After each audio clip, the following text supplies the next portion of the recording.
আবারও নতুন করে ইনক্লুসিভ নির্বাচনের তত্ত্ব নিয়ে কথা বলল জাতিসংঘ। জাতিসংঘের অবস্থানটা ঠিক পরিষ্কার হওয়া যাচ্ছে না, বিভিন্ন সময় বিভিন্ন ধরনের মন্তব্য তারা করছে। এবার জাতিসংঘের উপমুখপাত্র তিনি একটি প্রশ্নের উত্তরে যে জবাব দিলেন, সেই জবাব একেবারে স্পষ্ট করে দেয় জাতিসংঘ এখনও চাইছে বাংলাদেশে ইনক্লুসিভ নির্বাচন হোক। 2024 সালের 5 আগস্ট শেখ হাসিনা পালিয়ে যাওয়ার পর 1-1.5 মাসের ভেতরে আমি একটা কথা বলেছিলাম যে শেখ হাসিনা বাংলাদেশের পরবর্তী প্রধানমন্ত্রী হবেন। যদি নাও হয় তাহলে তারপরের 1 বছর পরের মেয়াদের প্রধানমন্ত্রী হবে আওয়ামী লীগের কেউ।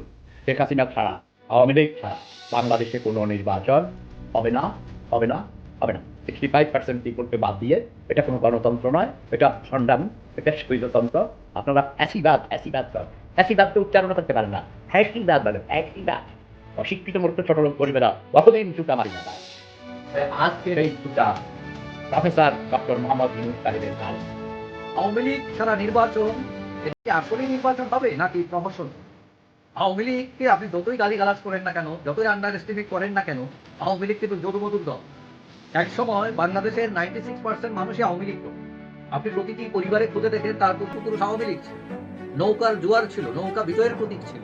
এখন এই আওয়ামী লীগকে বাদ দিয়ে নির্বাচন হলে সেই নির্বাচন অবশ্যই গ্রহণযোগ্য হবে না, এবং এটা কিছুদিন পরেই প্রমাণিত হবে।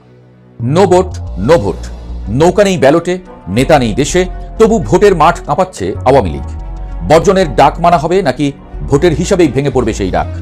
সেখানে শেখ হাসিনা যিনি এখনো বাংলাদেশের কাগজে কলমে প্রধানমন্ত্রী আছেন, তিনি বক্তব্য দিবেন। আওয়ামী লীগ মুক্তিযোদ্ধাদের নির্বিচারে হত্যা করা হচ্ছে, আহত করা হচ্ছে, ঘর বাড়ি ব্যবসা প্রতিষ্ঠান, হাঁস মুরগি গরু মাছের খামার সবই লুটপাট, সবই ধ্বংস করে দিচ্ছে। প্রতি পদে পদে মানবাধিকার লঙ্ঘন করে যাচ্ছে। এই অবস্থা তো একটা দেশ চলতে পারে না। আমাদের অপরাধটা কি দেশ স্বাধীন করা? তাই আসসালামু আলাইকুম দর্শক, সিগন্যাল বিডি চ্যানেলের নতুন একটি গুরুত্বপূর্ণ নিউজ ভিডিও নিয়ে আপনাদের মাঝে হাজির হলাম। প্রিয় দর্শক, বাংলাদেশের বর্তমান রাজনৈতিক প্রেক্ষাপট জানতে যারা এই ভিডিওটিতে ক্লিক করেছেন তাদের সবাইকে বলবো আপনারা ধৈর্য সহকারে পুরো ভিডিওটি দেখতে থাকুন, কারণ এই ভিডিওটিতে এমন কিছু তথ্য শেয়ার করা হয়েছে যা জানলে আপনারা অবাক হবেন। প্রিয় দর্শক, ইতিমধ্যে আপনারা অনেকগুলো ভিডিওর অংশ বিশেষ দেখে নিয়েছেন এবং আশা করি দেখেই বুঝতে পেরেছেন আজকের ভিডিওটি কতটি গুরুত্বপূর্ণ এবং আকর্ষণীয় হতে চলেছে।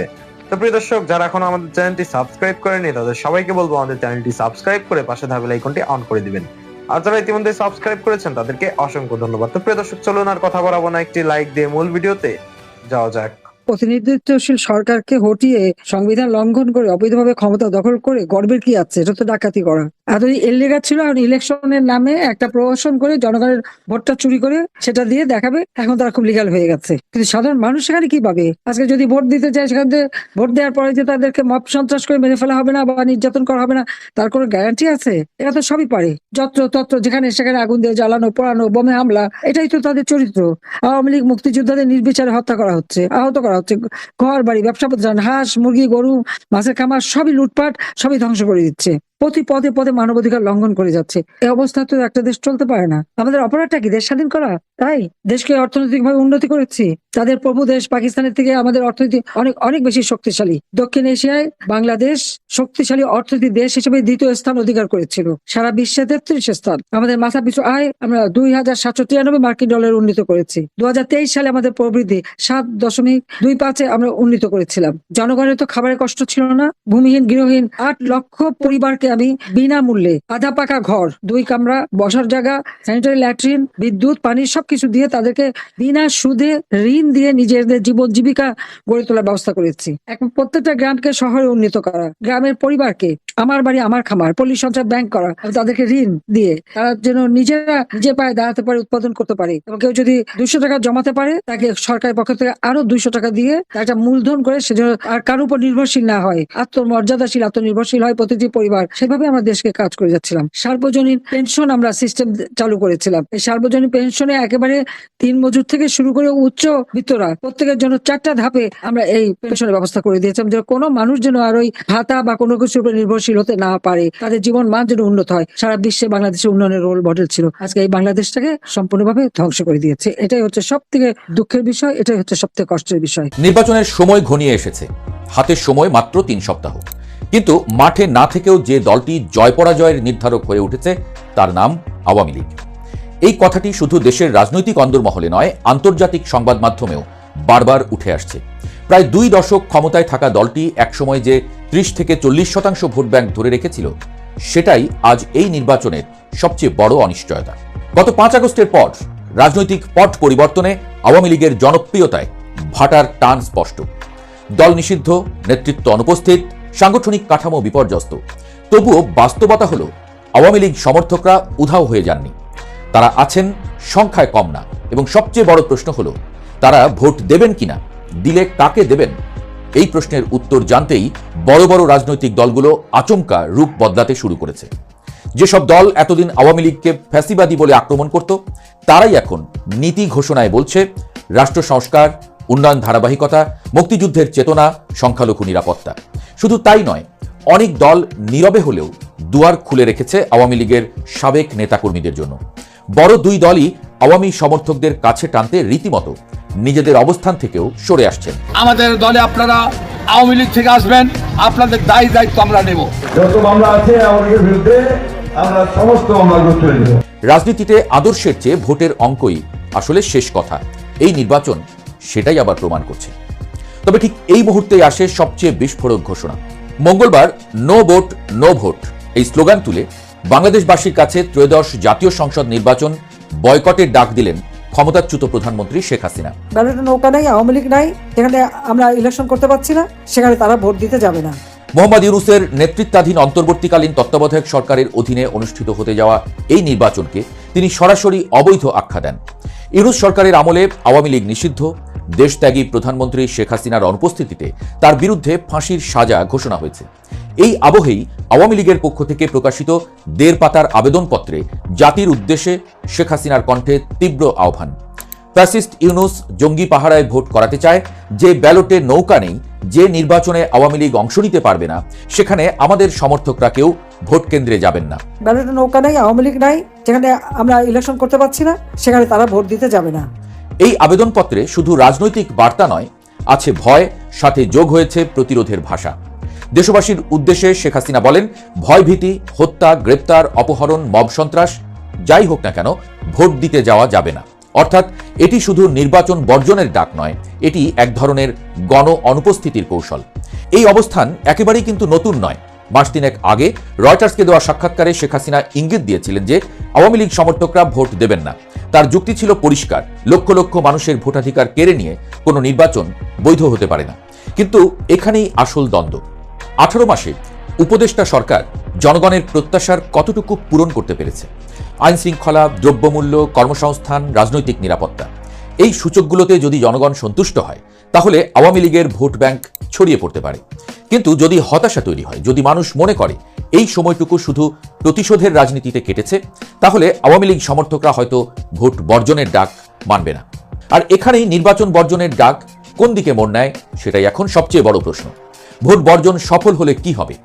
ভোটার উপস্থিতি কমবে, নির্বাচনের বৈধতা প্রশ্নের মুখে পড়বে, আন্তর্জাতিক চাপ বাড়বে। আর ব্যর্থ হলে আওয়ামী লীগের নিয়ন্ত্রিত ভোটগুলো চলে যাবে অন্য দলে, হয়তো আদর্শিক শত্রুর কাছেই। রাজনীতির নিষ্ঠুর বাস্তবতায় এটাই সবচেয়ে বড় বিপর্যয়। নৌকা নেই ব্যালটে, কিন্তু নৌকার ঢেউ এখনো রাজনীতির পানিতে। এই ঢেউ কি তীরে আছড়ে পড়বে, নাকি অন্য কারো নৌকাকে ঠেলে দেবে ক্ষমতার ঘাটে? তা নির্ধারিত হবে আগামী 3 সপ্তাহে। বাংলাদেশের এই নির্বাচন তাই শুধু আসন বন্টনের লড়াই নয়, এটি ভোটাধিকার, বৈধতা, প্রতিশোধ আর ভবিষ্যৎ রাজনীতির দিক নির্দেশ নির্ধারণের যুদ্ধ। এবং এই যুদ্ধের সবচেয়ে শক্তিশালী অস্ত্র ভোট অথবা ভোট না দেয়া। আবারও নতুন করে ইনক্লুসিভ নির্বাচনের তত্ত্ব নিয়ে কথা বলল জাতিসংঘ। জাতিসংঘের অবস্থানটা ঠিক পরিষ্কার হওয়া যাচ্ছে না। বিভিন্ন সময় বিভিন্ন ধরনের মন্তব্য তারা করছে। এবার জাতিসংঘের উপমুখপাত্র তিনি একটি প্রশ্নের উত্তরে যে জবাব দিলেন, সেই জবাব একেবারে স্পষ্ট করে দেয় জাতিসংঘ এখনও চাইছে বাংলাদেশে ইনক্লুসিভ নির্বাচন হোক। কিন্তু সেটা আদৌ কি সম্ভব? ইনক্লুসিভ নির্বাচন হতে হলে 12 ফেব্রুয়ারি নির্বাচন বন্ধ করতে হবে, নির্বাচন পিছিয়ে দিতে হবে, পুনঃতফসিল করতে হবে, আওয়ামী লীগকে নির্বাচন করার সুযোগ দিতে হবে, তাদেরকে দেশে ফিরতে দিতে হবে। এতগুলো কর্মযজ্ঞ কি সম্ভব? কিংবা এতগুলো কর্মযজ্ঞ করার সদিচ্ছা কি বর্তমান সরকারের আছে? বর্তমান সরকার এও তো প্রশ্ন করতে পারে যে জনগণের চাহিদাই বা কতটুকু আছে। কি বলছেন জাতিসংঘের প্রতিনিধি নতুন করে, প্রথম আলো যে খবরটা সামনে নিয়ে আসলো সেই খবর বিশ্লেষণ করে বোঝার চেষ্টা করব আমরা এই ভিডিওতে। দর্শক, বলছিলাম জাতিসংঘের প্রতিনিধির আবারও ইনক্লুসিভ নির্বাচনের ইঙ্গিত বাংলাদেশকে কেন্দ্র করে।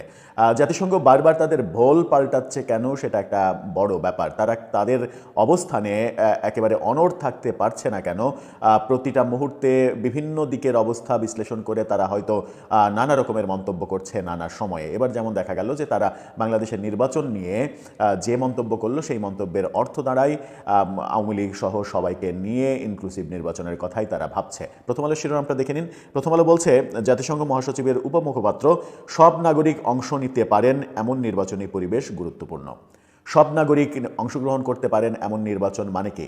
মানেটা তো পরিষ্কার যে ইনক্লুসিভ নির্বাচন। সব নাগরিক মানেই হচ্ছে সব রাজনৈতিক দল, আর সব রাজনৈতিক দলের যে অংশগ্রহণ সম্ভব হচ্ছে না এটা তো জাতিসংঘ জানে, এবং জাতিসংঘই প্রথম দিকে প্রেসক্রিপশন দিয়েছিল যে ইনক্লুসিভ নির্বাচন মানে এটা না যে আওয়ামী লীগকে নিয়ে নির্বাচন করতে হবে। সরকার ইনক্লুসিভ নির্বাচনের নতুন সংজ্ঞা তারা তৈরি করবে, তারা ব্যাখ্যা করবে, সরকারের উপরে ছেড়ে দিয়েছিল। এক ধরনের সরকারের সঙ্গে আঁতাত করেছিল জাতিসংঘ। যদিও জাতিসংঘ সারা বিশ্বে একটা ঠুঠো জগন্নাথের মতো সংগঠনে পরিণত হয়েছে।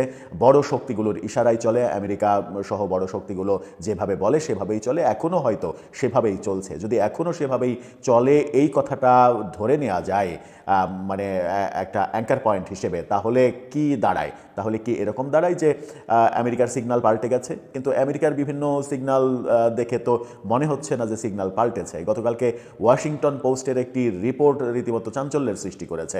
সেখানে ওয়াশিংটন পোস্ট তারা বলার চেষ্টা করছে যে মানে আমেরিকা জামাতের সঙ্গে সম্পর্ক তৈরি করতে চাইছে, জামাতের সঙ্গে বন্ধুত্ব তৈরি করতে চাইছে। তার মানে জামাত ক্ষমতায় আসুক এটা তারা চাইছে। তাহলে তারা ইনক্লুসিভ নির্বাচনের ভাবনা ভাববে কেন? আর সেই ভাবনায় জাতিসংঘ প্রভাবিতই বা হবে কেন?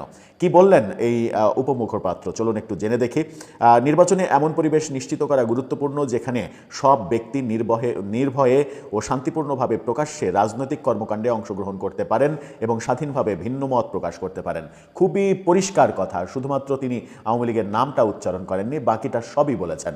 কি বলছেন? যে সব মানে লোক যেন প্রকাশ্যে রাজনৈতিক কর্মকাণ্ডে অংশগ্রহণ করতে পারে এবং স্বাধীনভাবে ভিন্ন মত প্রকাশ করতে পারে। কিন্তু বর্তমান সময়ে কি আমরা এটা দেখছি না যে পূর্বের যে কোনো সময়ের মতোই ভিন্ন মতকে দমন করা কিংবা ভিন্ন মতকে প্রশ্রয় না দেওয়ার ব্যাপারগুলো চলছে? ভিন্ন মতকে সহ্য করা হচ্ছে না, ভিন্ন মত দিলেই সেটার উপরে মানে এক ধরনের খড়গ নেমে আসছে। এরকমটা অনেক ক্ষেত্রেই তো আমরা দেখছি, যেটা আমাদের বাংলাদেশের রাজনৈতিক ধারাবাহিকতায় আমরা বহু বছর ধরে দেখে আসছি। তার পরিবর্তন কিন্তু আমরা হতে দেখিনি। সেই ক্ষেত্রে সেই রকম অবস্থায় দাঁড়িয়ে জাতিসংঘ নতুন করে আবার বলবে যে সবার সহাবস্থান দরকার, সবার সমান অংশগ্রহণ দরকার। তাহলে এতদিন আপনারা কোথায় ছিলেন? সেটা তো একটা বড় প্রশ্ন। জাতিসংঘ দপ্তরে নিয়মিত ব্রিফিংয়ে জাতিসংঘ মহাসচিব অ্যান্টোনিও গুতেরেসের উপমুখপাত্র ফারহান হক সাংবাদিকদের এক প্রশ্নের জবাবে তিনি এই কথা বলেছেন। ব্রিফিংয়ে একজন সাংবাদিক প্রশ্ন করেন, বাংলাদেশে গণতন্ত্র পুনরুদ্ধারে জনগণের পাশে দাঁড়িয়েছেন জাতিসংঘ মহাসচিব।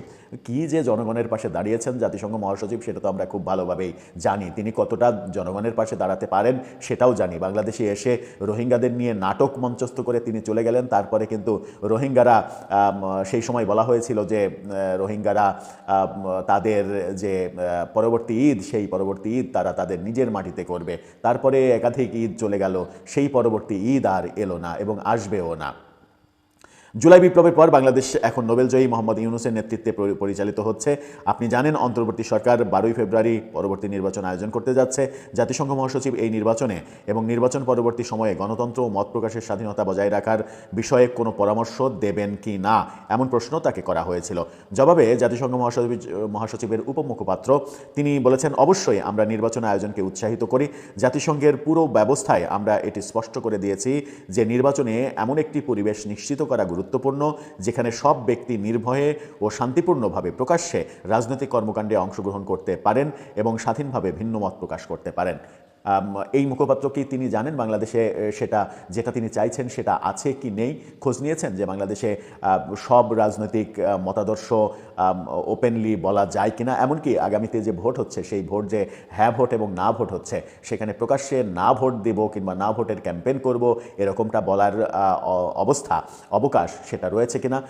সেই প্রশ্নটা এই কারণেই করছি যে গতকালকেই আমরা এই আলোচনাও করেছি যে না ভোটের ঘোষণা দেওয়ার কারণে জাতীয় পার্টির চেয়ারম্যানকে গ্রেপ্তার করা এবং তার দলকে নিষিদ্ধ করা, নির্বাচনে অংশগ্রহণ করতে দিলে পুরো নির্বাচনী ম্যাসাকার করে দেওয়ার হুমকি তো দেয়া হয়েছে এবং সেই দৃশ্য তো আমরা দেখেছি। সুতরাং এরকম পরিবেশ বাংলাদেশে বিরাজ করছে না যে সবার যে রাজনৈতিক মতাদর্শ, সেই রাজনৈতিক মতাদর্শ ওপেনলি সে প্রকাশ করতে পারে কিংবা চর্চা করতে পারে কিংবা তার মতামত দিতে পারে। তাহলে জাতিসংঘ কি করবে? জাতিসংঘের আদৌ কি কিছু করার আছে?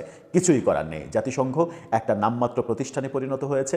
এদের বিন্দুমাত্র কোনো ক্ষমতা নেই। এরা ক্ষমতাধরদের এক ধরনের ইশারাই চলে, ক্ষমতাধররা যেভাবে ইশারা করে সেভাবেই তারা চলে। আর এই ধরনের এই যে বিবৃতি, বক্তৃতা, এগুলো শুধুমাত্র তাদের রুটিন ওয়ার্ক ছাড়া আর কিছুই নয়। প্রিয় দর্শক, ইতিমধ্যে আপনারা আমাদের পুরো ভিডিওটি দেখেছেন। ভিডিওটি দেখে কি জানলেন এবং বুঝলেন, অবশ্যই আপনাদের মূল্যবান মতামতটি আমাদের কমেন্ট বক্সে জানাতে ভুলবেন না।